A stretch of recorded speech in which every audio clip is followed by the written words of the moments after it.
And I would like to invite here the moderator of the panel session.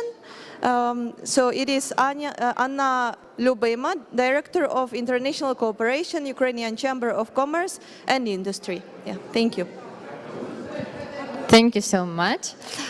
So now we will start a very interesting panel discussion, and I'd like to invite to the stage our speakers. So Людмила Шемелинець, заступник міністра агрополітики та Deputy Minister for Agriculture and Food of Ukraine.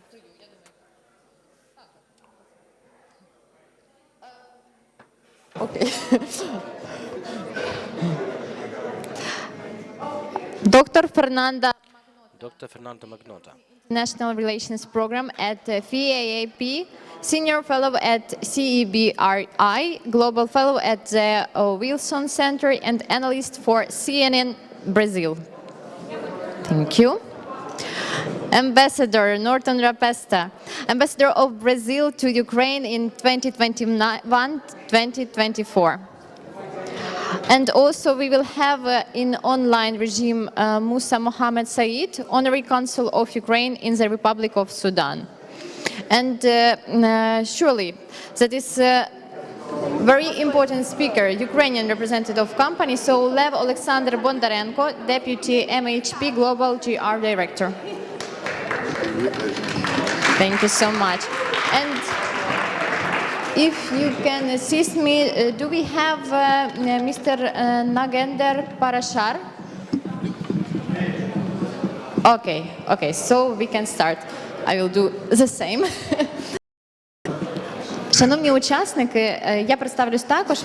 Let me also introduce myself. My name is Anna Lyuboima. I'm Director for International Cooperation, Ukrainian Chamber of Commerce and Industry. Так буде легше.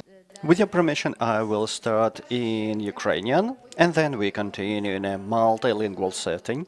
But first and foremost, I'd like to thank organizers and facilitators of this forum and the sessions, and thank you for arranging this panel in particular, because business sometimes can not only address but also resolve some of the issues which cannot be resolved using any other modality. And thank you, dear Tamila Tashova, for your coordination support. Let me suggest that we skip some introductory remarks just to save some time, but I can't fail to indicate how important is the role of Ukraine when it comes to food security. And in that context, our Ministry of Agri-Policy and Food does a lot. So with that, my first question would be to you, dear madam.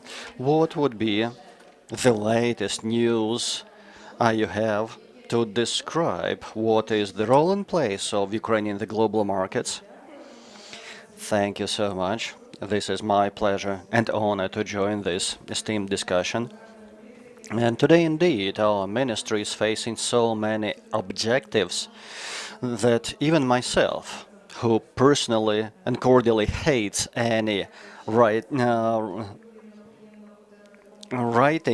and reading in front of the audience, I had to make some notes to make sure I capture all of the key facts and numbers. First of all, one of the key objectives for our ministry is making sure both internal and external food safety is observed and sustained. But let me also describe our priorities in general. Quite recently, about 1 week ago, the Cabinet of Ministers has adopted the strategy for agricultural sector development for the period through 2030. The purpose of this document is to make sure that our agricultural sector is well prepared to access European Union structures. So this would be one of the ultimate priorities in the context of European integration. Another important element for our preparedness would be to protecting Ukrainian interest, making sure that we can secure our strong position. And thanks to our collaboration with associations of agricultural producers, manufacturers, and our active involvement in different discussion platforms and working groups, we are making sure that our voice is well articulated and heard. Speaking of other priorities, that would be accessing new markets.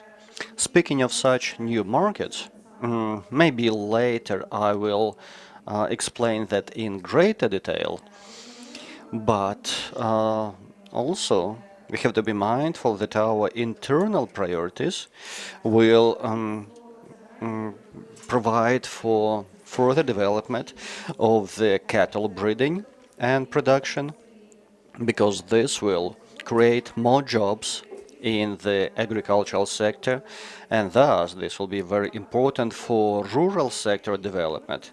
Remembering that it was at the bottom of the list of our priorities when it comes to cattle breeding, production of meat, production of milk and other products. So now cattle breeding would be one of the priority areas, and also making sure we have a well-established market, not only for raw commodities, but also processed foods. And also, we'll be converting from agrarian economy to agro-industrial economy.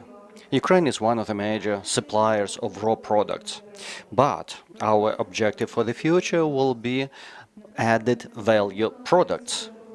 As of today, looking to the Ukrainian exports, the net value would be $309 per ton, while the same in case of our Polish counterparts, that would be $1,600. And thus, our objective is to increase the added value share in Ukrainian products and making sure that we are competitive in global markets. Next important area for development would be irrigation.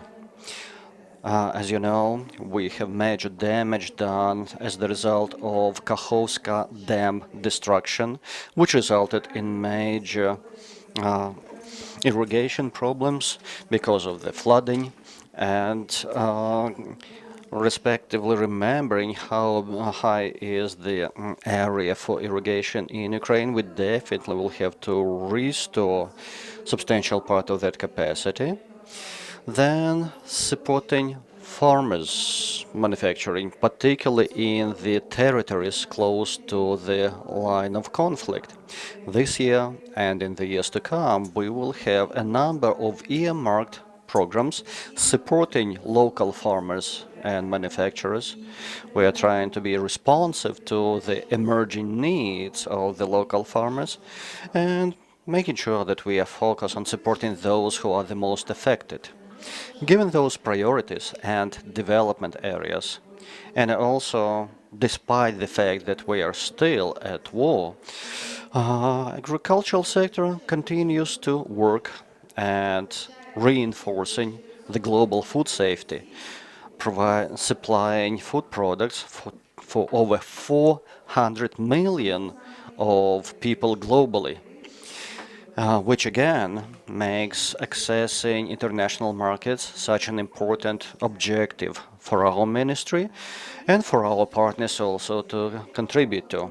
To some extent, we have accessed many of the markets or are planning to do so in the nearest time. Speaking of the most recent accomplishments here, that would be first of all implementing the initiative of the President of Ukraine, Grain for Ukraine. I believe all of you are familiar with that presidential initiative started jointly with the United Nations Food Programme in order to provide food products to population of those countries who need it currently the most. As part of that initiative, Grain from Ukraine, 12 vessels with corn, wheat, sunflower oil were shipped to Somalia, Nigeria, Kenya, Sudan, Palestine, Malawi, Mozambique, Djibouti, Mauritania, and Democratic Republic of Congo, while the quality of Ukrainian food products was highly appraised. And we are expecting to further expand those markets and enter the new ones as well. Our experts, meaning the ministry together with the minister Vitaly Konovalny, are actively Communicating with our counterparts from the African countries, and we recently participated in the international conference, The World Without Hunger. And again, remembering that all these shipments were fully implemented despite the damage done to our seaport infrastructure. On the 10th of October, there was another ballistic missile strike on Ukrainian seaports, hitting one of the container vessels with 45 containers with packaged sunflower oil. This was the batch of humanitarian supply procured by the United Nations organizations with destination to come to Palestine. Nevertheless, despite those odds, we also can provide our food products to Latin America, Bolivia, Honduras, Ecuador, Trinidad and Tobago, Jamaica and Belize, Middle East and Africa, Lebanon, the Comoro Island Union, Chad Republic and Republic of Ghana. Looking at the expected yields this year, we're expecting about 55 million tons, speaking of sunflower seeds. And we believe this would be sufficient to cover both our domestic needs, because that would be about 25 million, while the remaining 30 million tons can be exported. And not just sunflower oil, but also soybean and soybean oil. Because the yield was quite high. And again, in the middle of full-scale war, Ukraine is not depreciating its assets and looking into the currency in revenue that would be exceeding $22 billion US. The African countries in the Middle East who are relying on our supplies, and definitely that would be one of our both priority as well as commitment to deliver upon. But looking into immediate term perspectives, we are also exploring a Chinese market, poultry, flour and wheat, Switzerland, again, poultry and meat.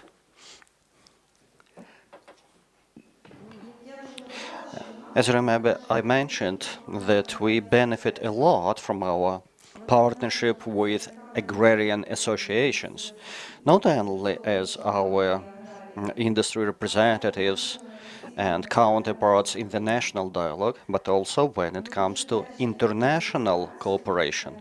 We do appreciate the efficacy of that cooperation, because that results in accomplishing more ambitious results. And in order to strengthen position of the producers, we are also updating and improving Ukrainian legislation, making sure their business is easier, more convenient, more profitable, and also making sure that Ukraine will not suffer any losses from any inappropriate innovations in that field. On the other hand, adaptation of agricultural producers has demonstrated how resilient they are, just like the rest of Ukraine. And so thus they are serving as one of the integral and fundamental elements of our economy and future development. Also, I believe I have to deliver some apologies in advance. I might not be able to stay with you through the rest of the panel discussion until the end, but I will do my best to stay as long as possible. Thank you so much, and thank you for your commitment as well. To emphasize that Ukraine proved itself like a country that can ensure food security in the world, and I think that it's not a surprise that before full-scale invasion, Ukraine was responsible for 50% of export of sunflower oil in the world.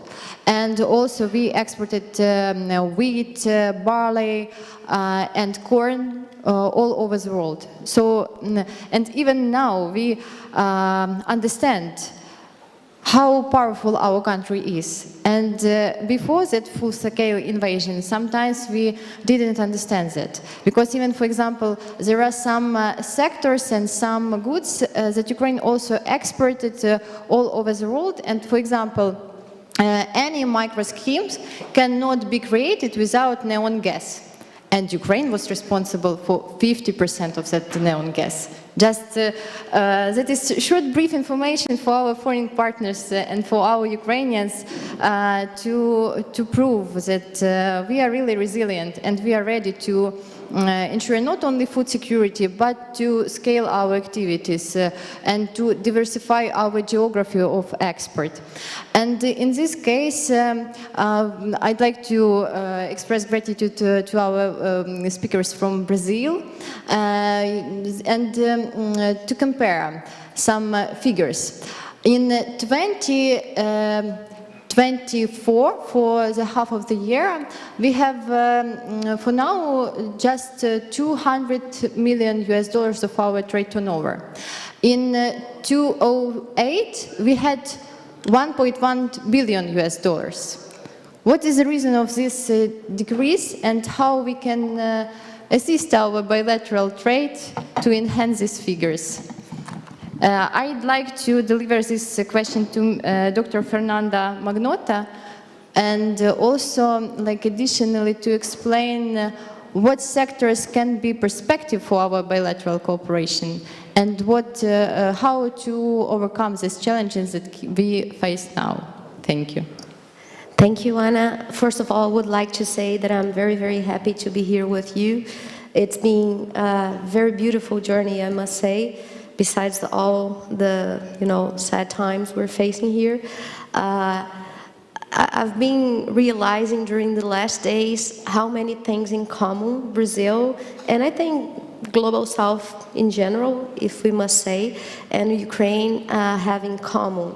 Besides this crazy cold weather you have here, we are also, most of us, we're also very warm people. So I need to make this personal note as an introduction to thank you all for the invitation. It's been a great time here, and you are very resilient, as you just said.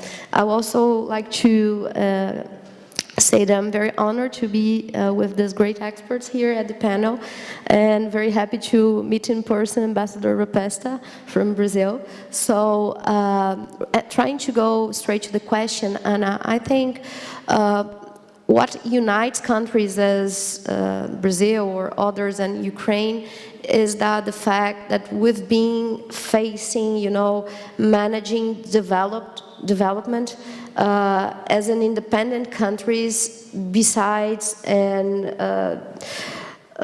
considering that all of us had a strong external interferences for different reasons in our regions.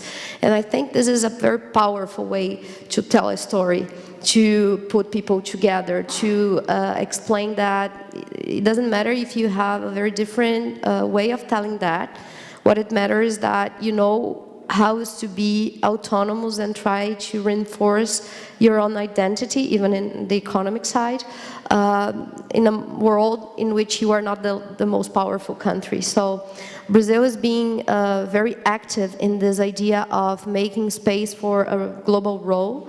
And I think in this specific area of agribusiness, economy, some particular products, we can be actually superpowers. I'm not an economist, I'm not a business person, so I'll let the, full data part for the ambassador that I'm aware that is much more full of information about that. But I am a political analyst that has been the whole life working with,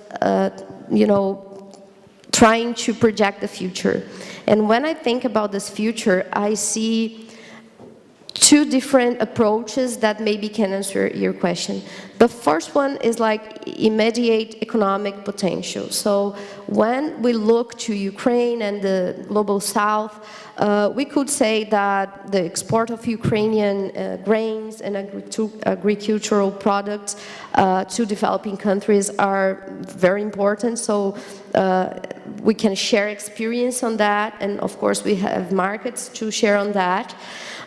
But also opportunities in technology, in sectors such IT, defense, in which you're very good, and we are very willing to cooperate on that.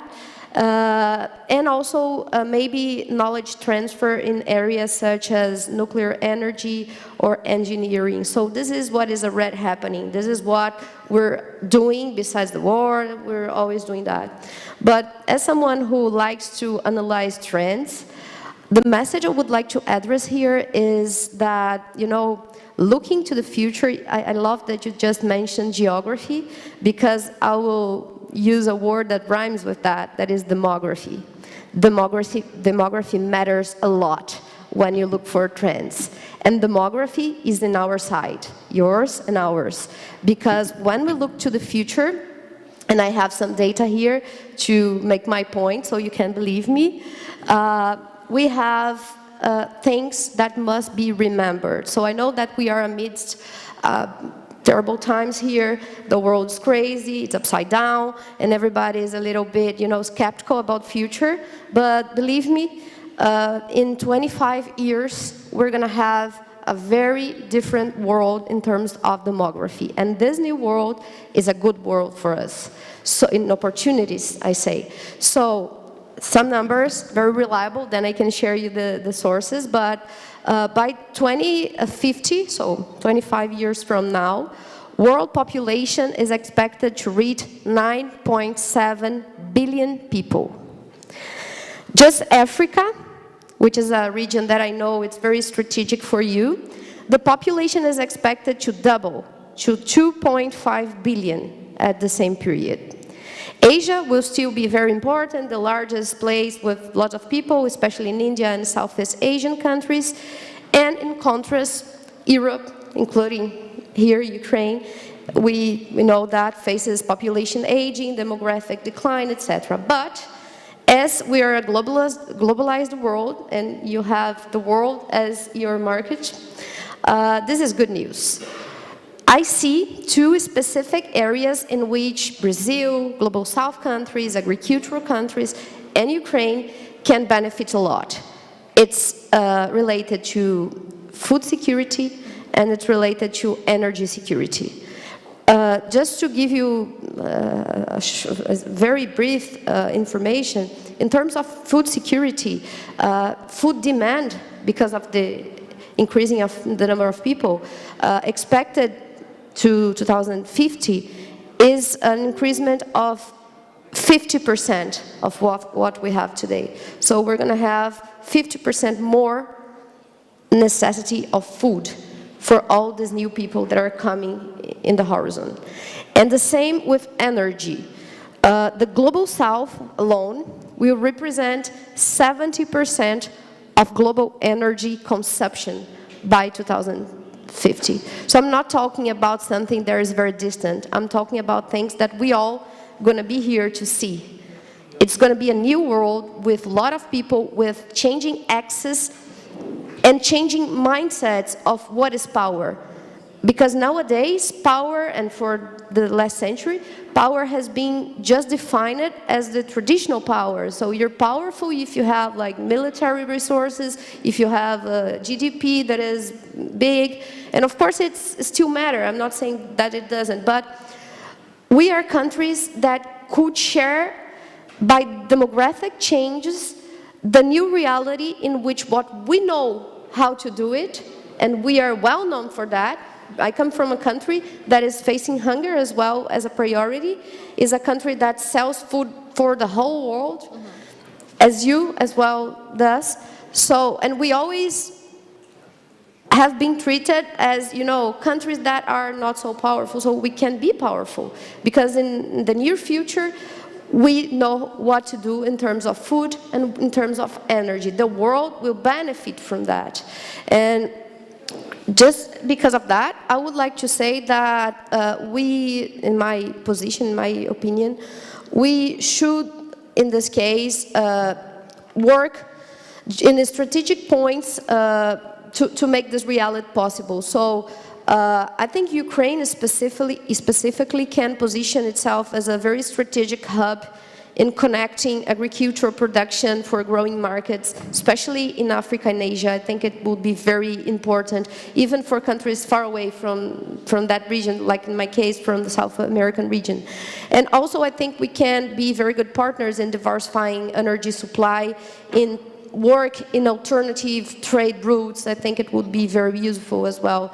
And I think South-South cooperation could be a good strategy for Ukraine, because, you know, sometimes what I feel being here, it's something that I've been thinking a lot, actually. I'm very, I don't know, very uncomfortable to the idea of Global South in general. There is no clear definition for that. Sometimes it's used in a not a proper way. But during these days, I've been talking to people here. What I realize is that sometimes Ukraine faces a problem, in my vision. That is, it's not clear if you are north or south.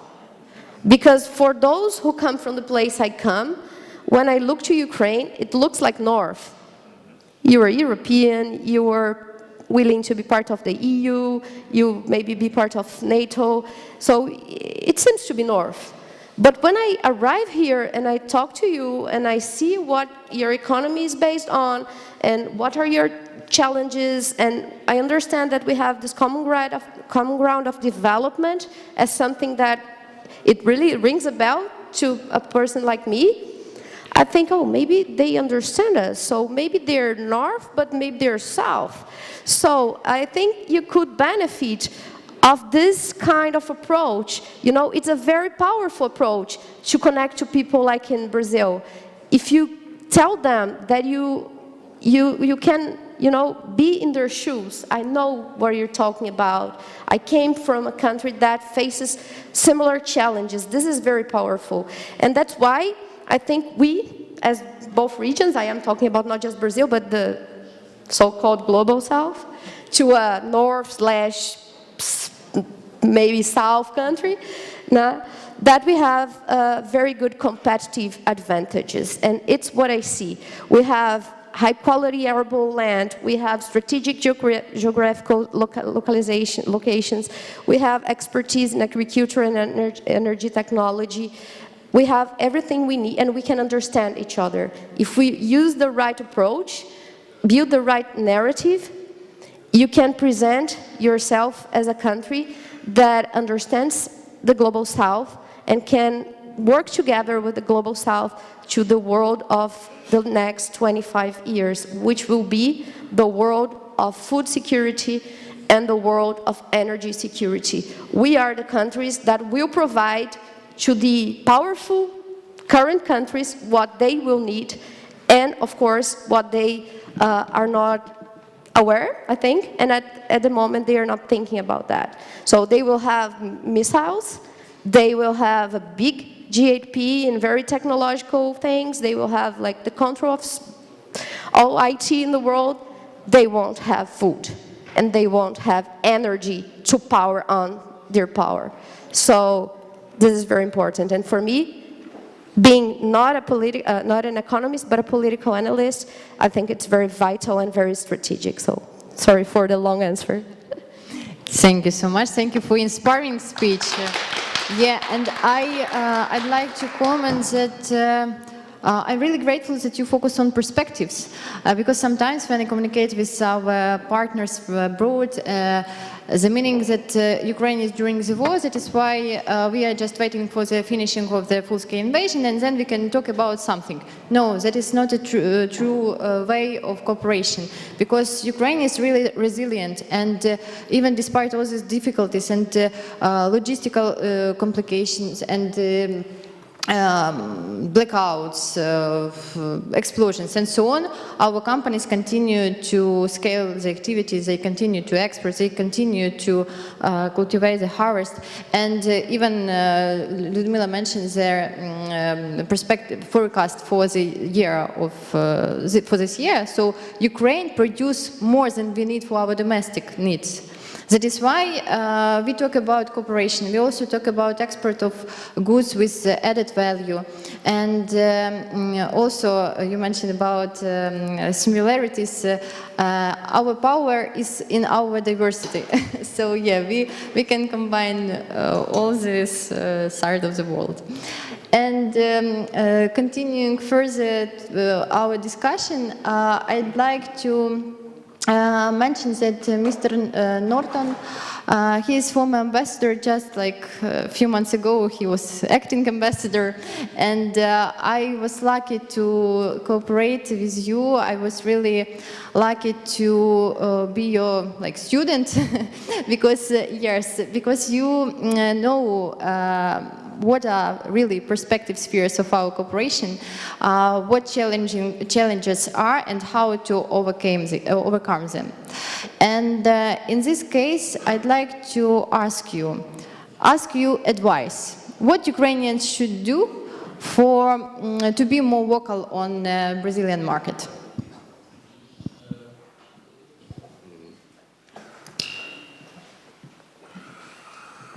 Good morning. Morning, Anna. Good morning, my colleagues from the panel. And good morning, audience. Don't laugh at me, Valerio. I mean, yes, I was lucky to be here from end of 2020 up to last September as the Brazilian ambassador.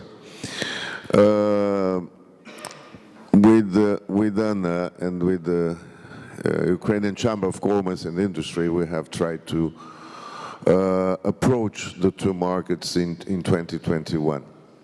But before I start to answer her question, I just would like to make a point about these non-Western countries. As of Brazil it's a Western country in terms of culture, religion, and behavior, and in foreign policy as well.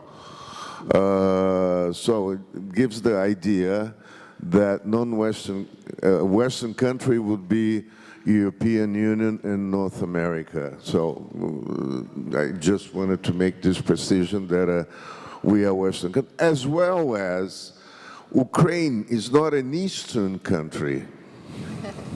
Geographically speaking, Ukraine is a Central European country, because geographically, again, Europe goes up to the Urals.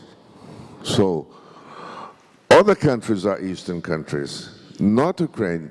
Culturally, as Dr. Fernanda was mentioning, is a very Central European country. Now, if the name Ukraine comes from the country of the border, or the last country is, okay, the border is here, from Central Europe. So, back to business, Anna.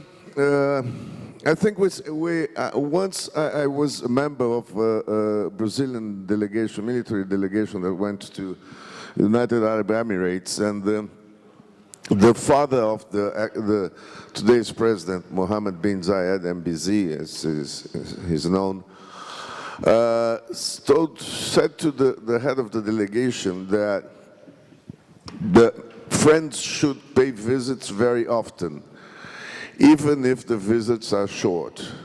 So, and this in terms of the bilateral trade that once reached $500 million in the two ways from Brazil, between Brazil and Ukraine. In some years we had huge exports to Ukraine due to some airplanes, Embraer airplanes that Ukraine bought. Today, this year, last year, 2023, Brazilian exports to Ukraine were $23 million. And one of the headlights is ginger. Mm-hmm. Ginger. Come on, it's very good. I like ginger. I like Asian food. Yeah, but Brazil can only export ginger to Ukraine. No, what is wrong? What is wrong? And how are the exports from Ukraine to Brazil? Some spare parts, some what? It's not even worth to mention the list of products. So, going back to what I was saying, that in 21, Anna, myself, Gennady Shizhikov from the Chamber and the partners in Brazil, including the here present former ambassador of Ukraine to Brazil, Ambassador Tronenko, we organized online, due to the COVID times, online seminar in some business sectors, agri-industry that the Vice Minister mentioned, IT, medical sector, investments. Now, it was very good. There was some follow-up, and then the war came, and the full-scale invasion came. And I agree with the minister, the Vice Minister, Lyudmila, that we have to think outside the box. We have to think that we have, in some sectors, we are competitors, but competition doesn't mean a fight. Competition can mean an opportunity into agribusiness, also to either export to Brazil or other areas, and also investments. When I was ambassador here, I was repeating to Brazil, to the Brazilian community, that we should invest in Ukraine in order to be ready when Ukraine will be part of European community. So either we arrive now or it's going to be too late. So think outside the box, visit each other more often, do a road show in Brazil to show who you are. We don't know, Brazilians don't know who you are. They haven't seen your CV, we don't know your history, your potentialities. I learned a little bit living here, but there's a lot to be done in terms of knowing each other better. Thank you. Thank you. Thank you so much, Norton. I remember in 2023 we had a very interesting visit to São Paulo and Brasilia in Brazil.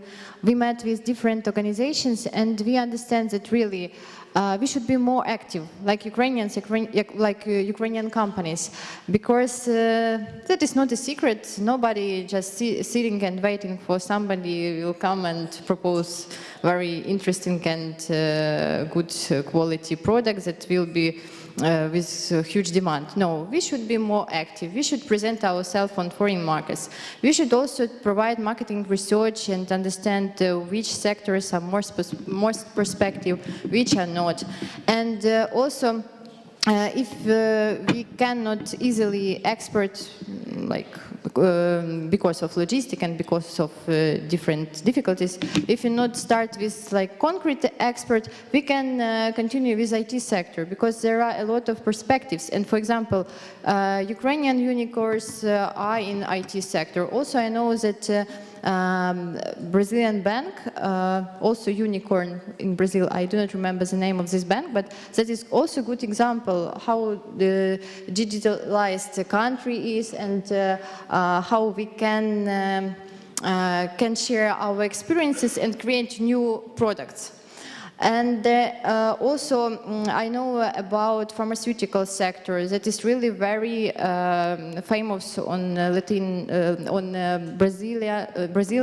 Brazil market, Argentina, Chile, and others. So our Ukrainian producers can also scale their activities, can open new markets on this region, and probably our task, like a business support organization, to create new instruments and to support them in just like moving forward.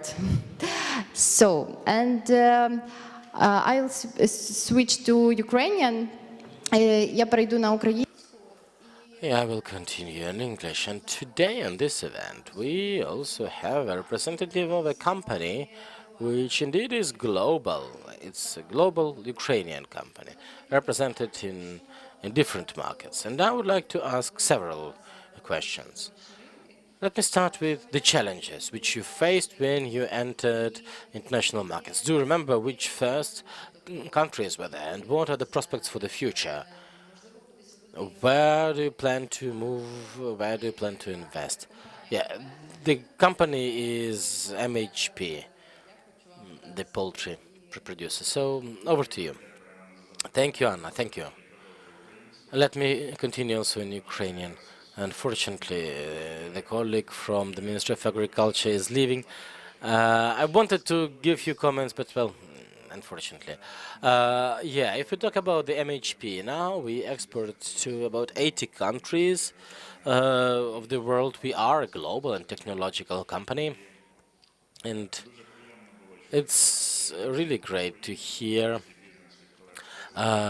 nice words about Ukraine and Ukrainian business from colleagues in Brazil, because if you know the share of Brazil in Ukraine's poultry export, well,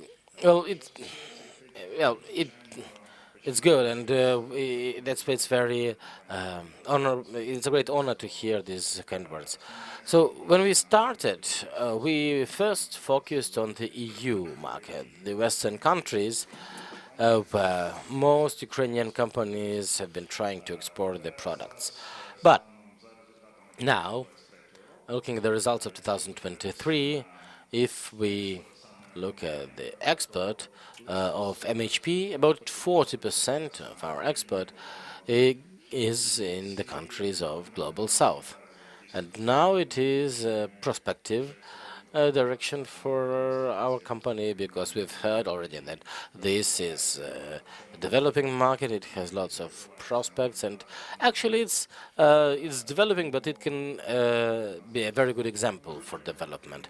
So we are now actively working on expanding that. We already have opened our manufacturing base in Saudi Arabia, and we are interested in the markets of Africa and Asia. It's hard to talk about the market of Latin America if we talk about poultry, because coming back to openings to countries, I must give kudos to Brazil, because the logistical pathways which Brazilian manufacturers develop, they deserve respect. Whichever country we think of for possible export, we see that Brazil is present there already in that market. So indeed, it's a very wide geography. But more importantly, there is a lot for us to learn from you. And also, I don't want to take too much time to describe our internal business processes within the company. Speaking of potential impact of Ukrainian business on the Global South as well. But what I'd like to emphasize, and again, unfortunate that our colleagues from the Ministry of the Agricultural Policy had to leave, but one of the items she emphasized is to stay away from exporting raw commodities and instead add value to our products. And we do understand why it's important, and also regardless of the fact that Ukraine is still perceived as only agricultural producer and raw product supplier, but we do have a lot to offer to markets outside of the emerging and developing countries only. Quite recently, I had an opportunity to visit the South African Republic, Botswana and Mozambique, those countries which are demonstrating very active economic development out there in the south. And of course, maybe this is the specificity of our perception, because we believe that African countries, they do rely on our support and our products, including the processed foods, which can be presented in the local markets. But even in those three countries, they can serve as an example that they are managing their domestic manufacturing perfectly well. And in some cases, they don't need our processed foods. Instead, they are interested in local manufacturing, in localization of Ukrainian manufacturing products. And Ukraine, possessing the technologies to be replicated in other countries, including agricultural sector, we also can share our technologies, not just raw materials, not just processed foods, but technology as well. We are quite well developed in when it comes to machine building, including agricultural equipment. And this, again, would be quite an important niche or even sector in the market. And you, as representative of the Chamber of Commerce, please confirm we are talking about over 100 of Ukrainian companies exporting their equipment, engineering, and technologies, including irrigation of the plowlands, and again, other technologies in place which can be exchanged and which would be appealing, interesting, and beneficial to the key players in the global south. And that is an additional added value product that we can readily offer to our partners. And again, I don't want to take too much of your time, but I'd like to rewind our discussion back to where we started, because one of the opening remarks was that Ukrainian business is very closely related to diplomatic relationship. And one of the success stories and successful cases in that respect, despite the harshness of our current momentum, would be demonstrating our resilience as a business, but also our close bonds, linkages with those diplomatic relationships, which are mutually empowering, including those with the global south. Quite recently, we had a collaborative meeting with ambassadors of the African countries, and we have similar cooperation platforms in the Middle East and in other markets as well. And that is part of our strategy for development. And just to finish, I'd like to come back to this idea, which was again suggested by our colleagues from Brazil, about the role and place of Ukraine. You mentioned quite rightly that Ukraine is between the south and the north, the east and the west. So maybe we could perceive Ukraine as the center, also the center of global food security for the entire world. That is the place where we belong. This is an excellent statement. Thank you so much. With that note, we're also looking forward to have Musa Mohammed Salid, our honorary consul in Republic of Sudan. But we still did not receive confirmation whether he will be joining us or not. Meanwhile, we can have some times for our audience to suggest any comments for discussion or questions to the speakers. But coming back to the highlights you, Anton, mentioned regarding the role for Ukraine and the models for us to enter different markets. You mentioned this meeting with ambassadors of African countries, describing that we can not only export raw products or food products, but also technologies, but also expertise. We can do training and education programs.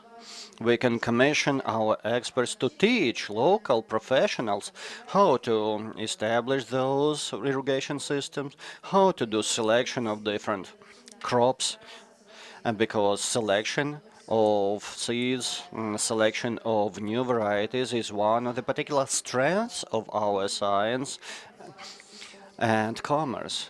And the same relates to the engineering technologies and use of agricultural equipment.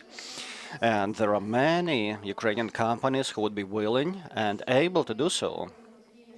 But this is important to have a platform where such knowledge can be exchanged, where such ideas could be exchanged, but most importantly, we have to follow up on such ideas and such initiatives. Because this is not only the matter of setting the stage for some speakers, business representatives to present their ideas, but namely to use those stages as platforms for cooperation, communication, and exchange. Again, encouraging our audience to be active on the one hand, but also taking home some of those messages, ideas, and initiatives and setting them to sprout, and remembering that every business, every initiative, you could become an ambassador of Ukraine. Ukraine is a country which has demonstrated its resilience and efficacy, and making sure that Ukrainian case scenario can and should be replicated. And again, I work in the Chamber of Commerce and Industry for almost 10 years, and even that decade was full of different developmental events, different at the rate of speed and coverage, but this quantum leap that we are expecting to come soon enough, hopefully it will be used wisely and effectively for our mutual benefit, making sure that Ukraine will not be associated only with the war, but rather with such definitions as quality, innovation, and making sure that the taste of Ukrainian product is sweet. It's for our discussion. Anna, can I just echo Yes, what yes, you sure. just said? Because I think it's really important. And oh wow, It's okay, no. not a threat. Just continue, yeah. Okay, so I think something that you just said is very important in two different tracks. First of all, is that sometimes still nowadays people think that countries that are huge exporters of commodities, agricultural business in general, they must rely on low added value products.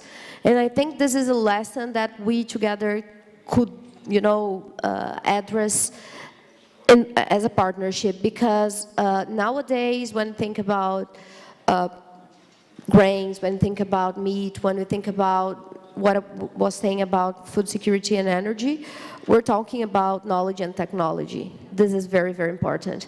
In Brazil, we have a very successful experience that is kind of an international case, that is Embrapa. It's a very, very nice experience we had among business people, universities, scientists, researchers. So everybody for decades working together and making sure that we're going to have more productivity, that we're going to be more competitive, that we're doing things better and benefiting economically from that. So Embrapa is like a case that we could use in the Brazilian scenario, but I'm pretty sure you have your own cases like that.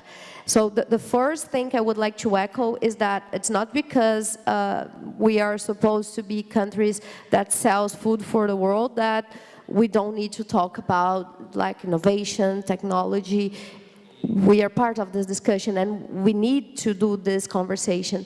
It's important to us, it's going to make us better for our businesses. And the other thing I want to echo as well is what you said about, and Ambassador mentioned that as well. He was making almost a call to action to people to get together. I think this is very important. Sometimes in political arena and when we talk about international economy, and even thinking about trade, people just rely on governments. And they think, just governments are responsible for this or that. So you wait for the ministry, you wait for the president. And I think that in this world we are living in, this is not necessarily true anymore.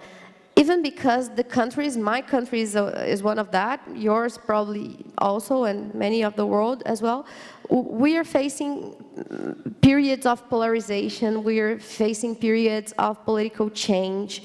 So it's very complicated for politicians to take positions sometimes. They need to accommodate so many things at the same time.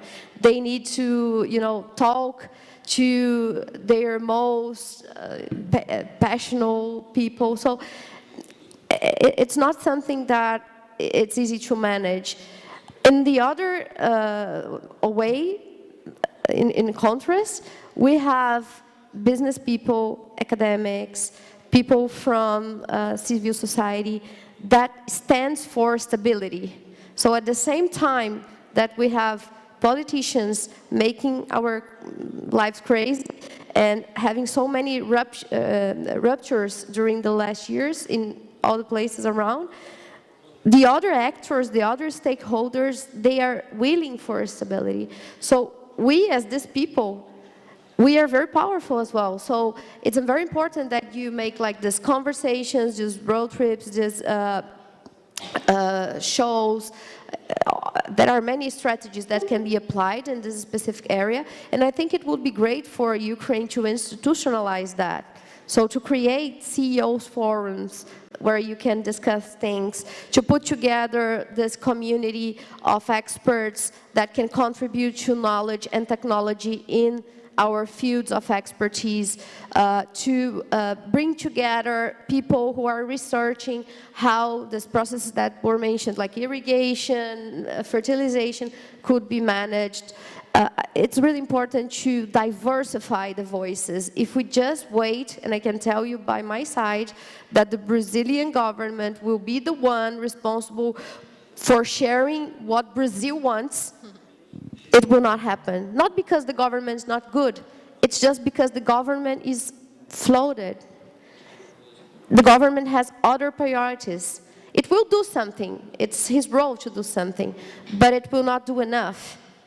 And we can have other people in this room as well. So just would like to echo that, because I really think we can be really good players in technology knowledge, and doing that by diverse range of stakeholders. Thank you. Thank you so much. Just I'd like to reflect, and then Mr. Norton, you will continue. Ukrainians are unique in this case, I think, because usually we do not rely on government or politicians. We just do something and try to create an agenda for our government. So, and surely I agree with you that such events like trade fairs, exhibitions, trade missions are very important. Thank you. Mr. Norton. In Brazil, some businessmen have a say. If the government doesn't mess up, if they don't get into my business, I'll do business, and I'll bring good things for the country. What Dr. Fernanda mentioned, Embrapa, it's a good example. Embrapa is a Brazilian research agricultural company, belongs to the government, and has very interesting research and development in different areas, including to bring back damaged land that will be it's a big problem with the war now. But to do business, we need to trust each other. This is fundamental. And then, now, for more than 5 years, 6 years or so, Ukraine is blocking the import of pork from Brazil. And so there was, the first reaction is that, because swine fever in Brazil. But swine fever in Brazil is only in the northeast of Brazil, and the northeast of Brazil doesn't export pork. Then, all the steps were done to negotiate, to try to remove this blockage. Then there was, because the pork producers in Ukraine, this will damage them. So I contacted them, and they said, no, we want to import because we want to develop with Embrapa a genetic research to increase the genetic of our pork. Then there was, no, it's the poultry sector that doesn't want, because there will be a competition. And I said, listen, due to the prices, and this was confirmed by pork producers, due to the price in Brazil and the transport, Brazil will not destroy the pork industry in Ukraine. On the contrary, will add some more products to be processed and re-exported. Then there was the last I hope not the least. Oh no, we don't authorize because Brazilian position towards the peace plan is not what we would like to. That's when it gets into the point that when the government doesn't mess up in business, we can do business. But what is the connection between politics and business? Shouldn't be a connection. Politics are politics. Business is business. Business brings richness, brings profits, brings wealth, good things, and even can bring or the view, or the political view, more developed political view. So, this is something to be worked as well. Trust. Thank you. Thank you for this remark. I know about this problem, and we as a chamber communicated with importers, potential importers of pork, and also exporters. And we understand that that question is really complicated, not only from that political side, but also from business because of certificates of origin and so on. But I think we should move it forward. We should continue our work because you know that we communicated with our state bodies on this issue, and I hope that we can assist our economy to overcome this. Yeah, I provoked this today because I know that this is still going on, and it should be a technical visit to Brazil that was blocked. And Ambassador, we must agree that pork with ginger is very good. Thank you. Yeah, I know that there are some questions from our audience. Can you assist me, please? Представтесь, будь ласка, і... If you could please introduce yourself. My name is Emilia Merenmies, and I am from Finland. I'm not a diplomat or a politician. I'm a businesswoman, entrepreneur, and a project manager.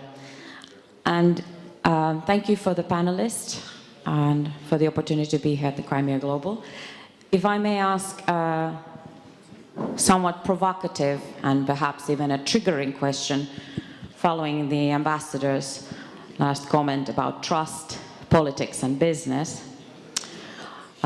We have now a newly elected president in United States who claims to make peace in Ukraine in 24 hours after assuming the role of the presidency. And there are many discussions about the type of peace that the President-elect Trump would promote. So, if we play a game that has to do with the man who makes deals, and that I'm here asking on behalf of President Trump, President-elect Trump, to make a case for Crimea, a business and an economic case for Crimea to be part of the demands that President-elect Trump would have in his discussions about peace. What would be the business and economic case for Crimea? Thank you.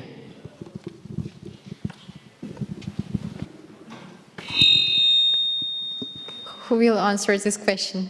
Because to be honest, our panel is about business and economy, so developing the economic ties. But we have a political analyst, probably you will try to answer. Well, I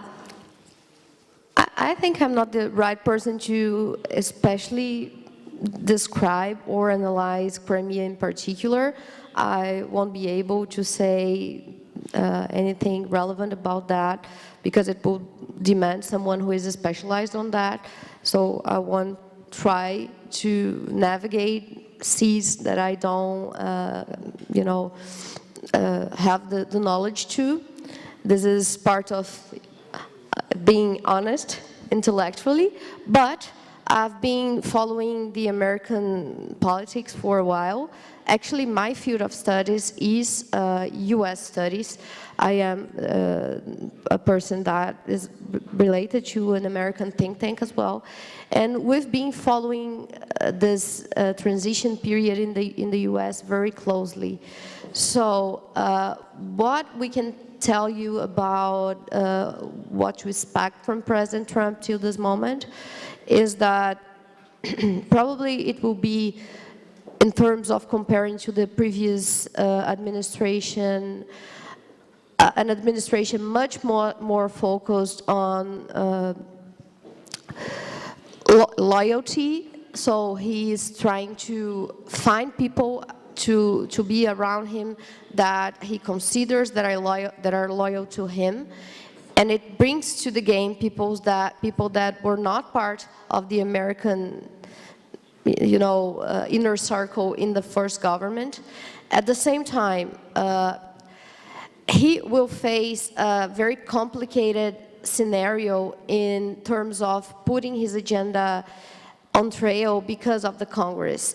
Many people are saying that, oh, the Congress is, the majority of the Congress will be Republican, so he will be able to do whatever he wants, and that it's not true, because there is a specific strategy that the opposition will use, especially in the Senate, which is called filibuster. Filibuster is something that you can do to avoid things to go ahead. So President Trump has a complicated agenda in various arenas, especially here in the Ukrainian one. But I think he will not be able to go ahead in some of them because he will be blocked by other stakeholders. I'm mentioning the Senate, for example, where he doesn't have enough majority to overcome this filibuster strategy, but also from the businesses and the other partners he has in the world. There are a lot of pressure right now for him to be more clear about what it means, this peace plan. Nobody knows actually. Probably what he's going to suggest is something related to territory, and probably Crimea in this sense will be part of the negotiation. What we actually don't have very clear is if the west part of the east part of the country will be also there, and also what will be the role of other countries in this negotiation, because what I've been hearing in the U.S. is that if the peace plan that he wants to suggest is what everybody's talking about, of course the Ukrainian government is rejecting that, so maybe the U.S. will not be able to be the mediator of the crisis. So there will be the necessity of another strategy of mediation besides Trump. And what people are saying in Washington is that Trump maybe will try to triangle with other people, such as India or other countries. It's being very discussed, this idea that he needs to have other players in the room. So I'm not sure about business in Crimea and Trump, because I don't know business in Crimea particularly, but what I can tell you is that Trump will be not able to solve the war in 24 hours. He said the same in the other mandate when he said that he would solve the crisis of ISIS, or he would solve the crisis at that time regarding COVID, and of course it was not possible because he was blocked. So I think people are overestimating the power of the president in the U.S. He is very powerful. He was elected in a very important election. His legitimacy comes from the numbers he had, but U.S. is a very complicated place institutionally. He will not have free pass, even having the Congress. You know that many part of the competencies in the American constitutions rely in the legislative, not in the presidency. So I think it's not good news for Ukraine in general, but I think it's not as bad as people would say. And Trump is very transactional. He's very, very transactional. In terms of foreign policy, he just sees the short term, and he's always relying on Excel tables. So maybe in terms of escalation of war, it's not the worst scenario, I must say. So I'm sorry I couldn't answer properly your question, but some thoughts about what I've been hearing. I was in the US just a week ago working with the American transition period. So. Thank you so much. And I'd like to inform you that our speaker connected via Zoom. So I'd like to give the floor to Nagender Parashar, General Director of Parashar Industries. That is a joint venture, if I do not mistake, Indian and Ukrainian. So, Mr. Nagender, the question is to you. What are, like in general, what are potential opportunities for our Ukrainian-Indian business cooperation? And probably in your case, what challenges can Ukrainian and Indian companies face during establishment and negotiations of such business cooperation? Thank you very much. I'm Naginder Parashar, and we have a chain of prosthetic workshops in Ukraine. We have 10 prosthetic centers, and we also have a prosthetic manufacturing unit in Kiev, where I'm the chief engineer, and we make a lot of knee joints, hydraulic knee joints, etc. I mean, a lot of stuff. And recently, since after beginning of this very strange war without any reason, we are facing some shortage with the manpower, with the skilled manpower, and everyone knows about that. So we opened a factory. I opened a factory in India, which manufactures some parts of those prosthetic components, and that way we have already started the cooperation. In the future, we would like our factory in Ukraine to grow, and we would like to have exports from Ukraine of our products, which are really, I'm proud to say that which are really world class, and I hope the time will come and everyone would know about that.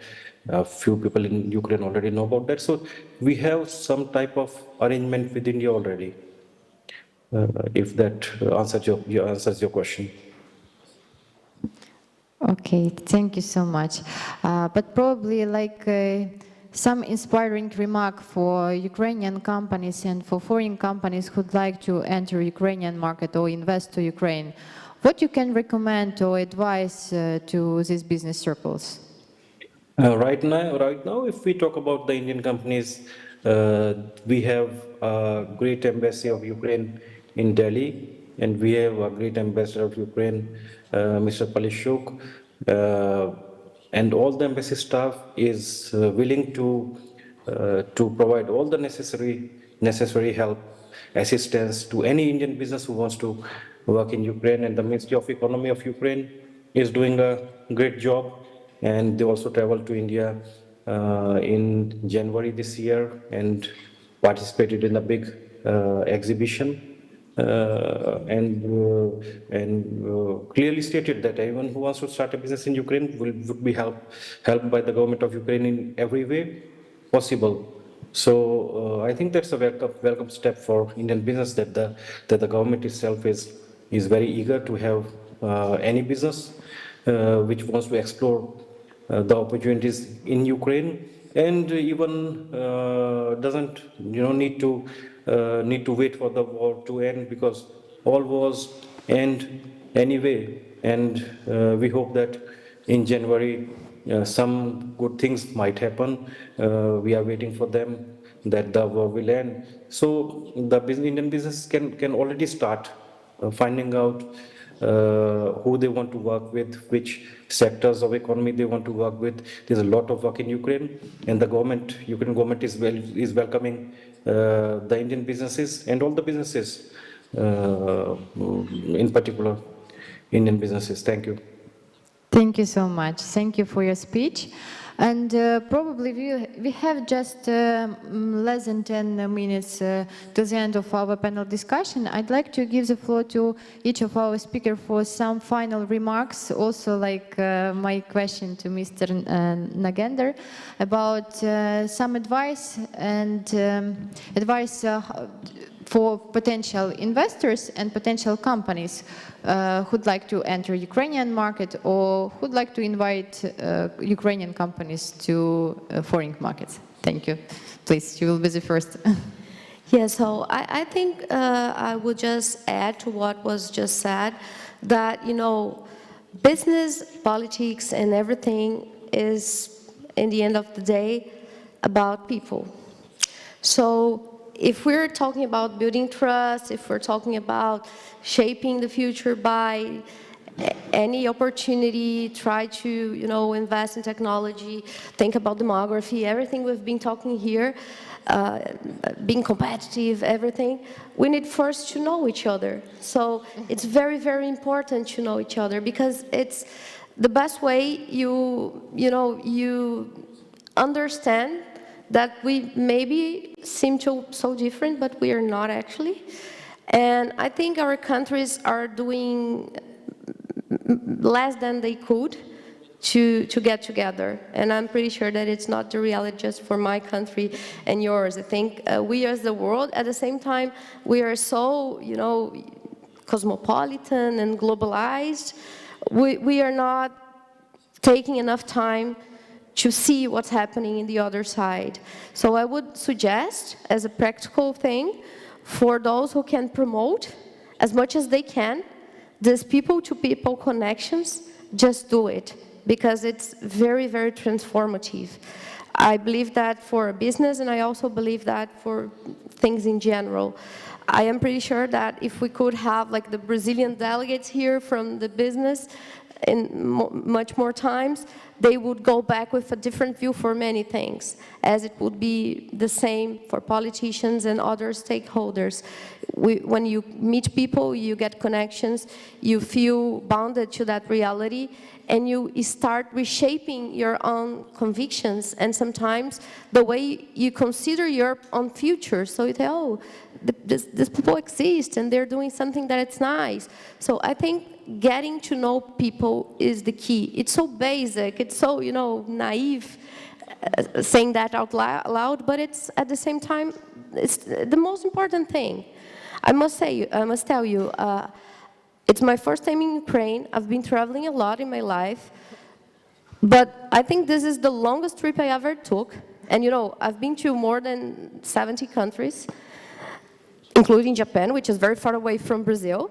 But to get here, because of these restrictions, it took me more than 30 hours. 30 hours traveling to get here. But why I'm telling you that? It's not because, you know, I'm a hero that came here for 30 hours traveling. I'm saying that because every time I talk to people back home and they say, oh, are you crazy? You took like 30 hours trip to go to the middle of a war. And I tell them, you know, this is so nuanced.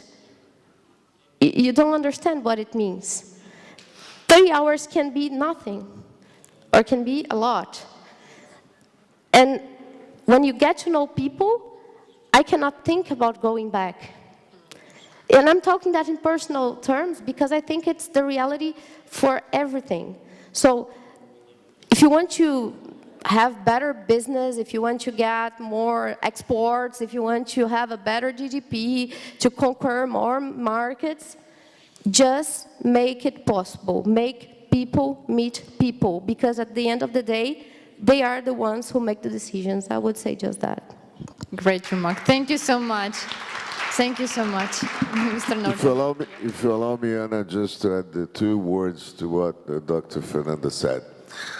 Either Brazil and the Ukraine peoples are hugging people. We like to hug each other. differently from Finland, where I lived. And I was very happy. I was even married I had 8 years, very happy marriage with an intelligent, beautiful Finnish woman. But you don't know how to hug. You are very good in business, in many, many things, but hugging is not your cup of tea. Okay. Well, we respect this. And then Brazilians and Ukrainians are very huggy people. And this hug, 100 hours of online negotiation discussions don't replace a hug. So let's hug more, let's meet more, and let's do more business, and let's remove silly barriers for our business. Thank you. It was really inspiring. Lev. You need to say, this is the most, effective economy panel you ever had. It's true. Yes. Thank you. Лев, будь ласка, вам слово теж. Дякую. Over to you, Vlad. It's difficult to add anything after these words. Yeah, this business model of hugging is invincible. So, talking about the political aspects we've mentioned, a lot of ideas are very dear to me because my background is political studies, and in my company I'm actually responsible for the political analysis and risk landscape. So we can talk a lot about this, but I would like to focus today on this idea which was not mentioned, was already was mentioned, the food security and the trends we see globally, whether we want it or not, is the food security that can be the tool of diplomacy, the new language which will essentially motivate us to peace, to establish new contacts, to unite and to form the absolutely new world with absolutely new ties and new positions. So, of course, the ideas we've heard today that the civil society must be engaged in the dialogue, to have certain synergy between the government and civil society and business. I fully agree with Mr. Ambassador that we need some independence of business processes from the government. We don't need extra barriers. And it is applicable to many situations, including in Ukraine. But complicated times show that even these diversified processes can bring us together. So indeed, we might all come together around the idea of global food security. Thank you so much. I will not switch into English. I will continue in Ukrainian.